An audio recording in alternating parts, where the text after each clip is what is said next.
Assalamualaikum warahmatullahi wabarakatuh.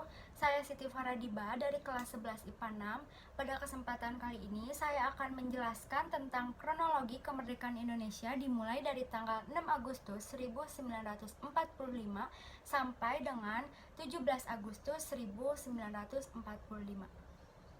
Pada tanggal 6 Agustus 1945, kota Hiroshima dibom atom oleh sekutu. Perkiraan korban mencapai 90.000 sampai 168.000 jiwa. Pemboman ini merupakan penggunaan senjata nuklir pertama kalinya untuk senjata perang. Pada 7 Agustus 1945, BPU PKI dibubarkan. Sebagai gantinya adalah pembentukan PPKI dan Soekarno sebagai ketuanya. 9 Agustus 1945, sekutu kembali membom kota Nagasaki. Kali ini korban mencapai 39.000 sampai 80.000 jiwa. Bersamaan dengan itu, Jenderal Terauchi mengundang Insinyur Soekarno, Muhammad Hatta, dan Rajiman Weddiodiningrat untuk datang ke Dalat.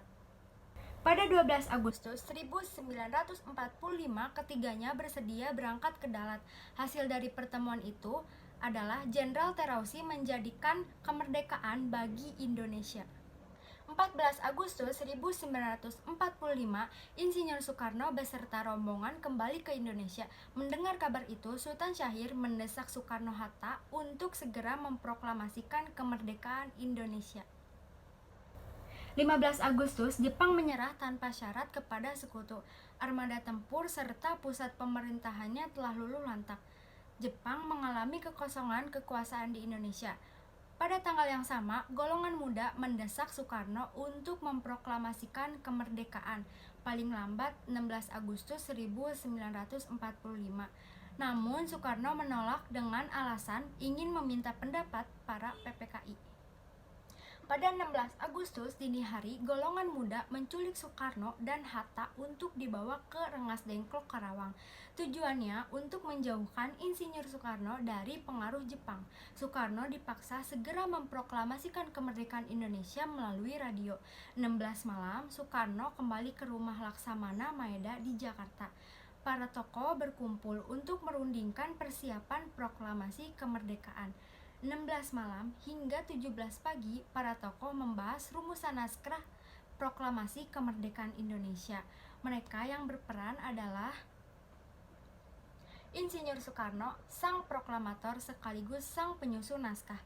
Muhammad Hatta, sang proklamator, turut menyusun konsep naskah proklamasi dan mendatanganinya bersama Insinyur Soekarno. Ahmad Subarjo, tokoh golongan tua yang ikut mempersiapkan proklamasi. Laksamana Tadashi Maeda menyediakan rumahnya untuk dijadikan tempat menyusun konsep naskah proklamasi.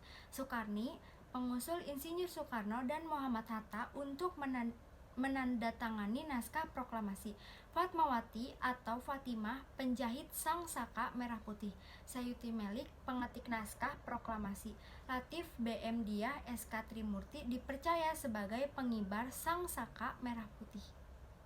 Akhirnya, pada tanggal 17 Agustus 1945 pukul 10 pagi di lapangan Ikada, Soekarno-Hatta membacakan teks proklamasi kemerdekaan Indonesia. Proklamasi. Kami, bangsa Indonesia, dengan ini menyatakan kemerdekaan Indonesia. Hal-hal yang mengenai pemindahan kekuasaan dan lain-lain diselenggarakan dengan cara saksama dan dalam tempo yang sesingkat-singkatnya. Jakarta, 17 Agustus 1945, atas nama bangsa Indonesia, Soekarno, Hatta. Sekian dari saya, terima kasih. Wassalamualaikum warahmatullahi wabarakatuh.